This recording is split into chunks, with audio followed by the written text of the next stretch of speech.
Today I'm going to be doing a do-it-yourself tutorial on how to recreate this studded bra for under $20 using affordable materials from studsandspikes.com.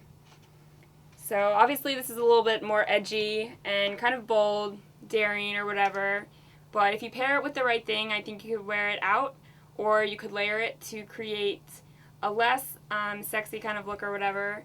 But whatever you choose to do, it's just a fun spin on simple bra. So looks like this one is finished. I chose to pair it with a blazer that I got at a thrift store and a pair of high-waisted shorts that I recreated myself from some awkward mom jeans that I also purchased at a thrift store. So this is what it looks like, and we're gonna go ahead and get started. So this is very in for fall. It's kind of like a Lady Gaga inspired, kind of like retro chic or whatever. The tools that you're going to need to do this are very few and really simple and really affordable. So you're going to need some studs. These are 1/2-inch cone studs from studsandspikes.com, which is a great website to find affordable tools for studding and spiking your clothing. You're going to need a lancer, which is a tool for poking holes in thicker fabric. You're going to need a studded prong press, or a stud prong press, or a pair of pliers. So this is basically kind of at your discretion on which tool you want to use. I prefer pliers because it's easier for me, but you can really use either one. And all of these tools you can find on studsandspikes.com except for the pliers, which you can get at a local craft store or any like Target, anything like that. So we're going to go ahead and get started. You're also going to need your bra of choice. Using this polka dot bra, both of these I purchased at Target for under $20. So you don't want to buy something too expensive just in case you mess it up on your first try. But yeah, I would recommend using one that isn't too padded because the thicker the material, the harder it is to stud. But at the same time, you want it to be slightly like shaped so that you're able to follow the curve of whatever you're studying.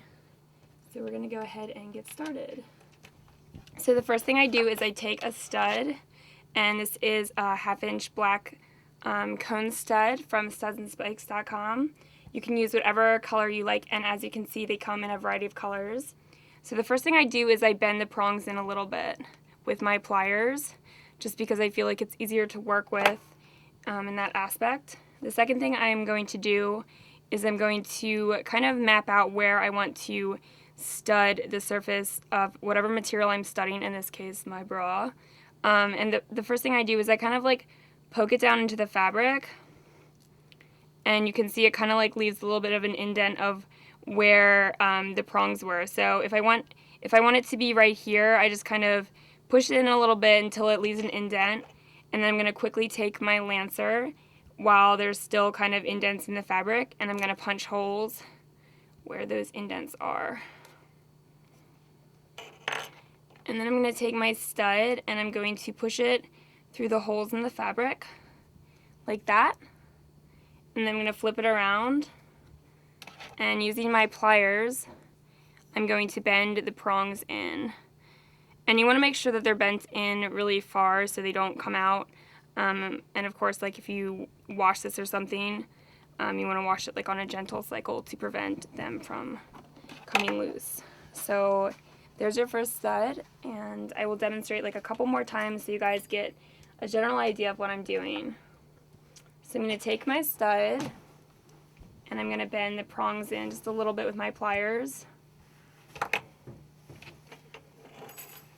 And I'm going to press it into the fabric kind of where I want it to be. And you'll be able to tell once it's in if you like the location, and if you don't, then you can kind of go back and redo it. It's not the end of the world because the holes will be covered anyways. So you can see where the holes kind of are, and I'm going to go ahead and take my lancer tool and just punch those holes out and insert my stud.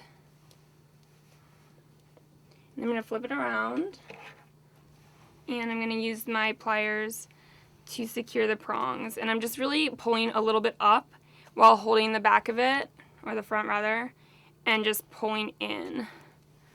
and then you have your stud. So I'll do one more just in case you kind of don't get the gist of it. And I'm really just following like the shape of this garment. Like whatever I stud, I kind of tend to follow how the material is or how it's already made. So the first thing I do is I just bend the prongs in a little bit. And then I position my stud on the fabric. And I see where my holes are, where I want them to be. And then I'll punch them out with my lancer.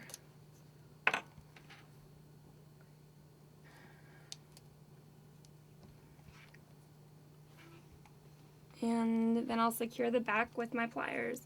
And again, you could also use a studded prong press, and you would basically do it the same way as you used your pliers. Instead of using the plier to push the prong in, you just kind of use the back of this to push it in. But I prefer pliers because I feel like it gives you a better ability to kind of grip the prong. So there's your studded. And I'm doing 2 rows on this one. You could do as many as you wanted. And when it's finished, it should look like this. So this is the finished product. And you can kind of wear this like layered under clothing or by itself if you're feeling bold.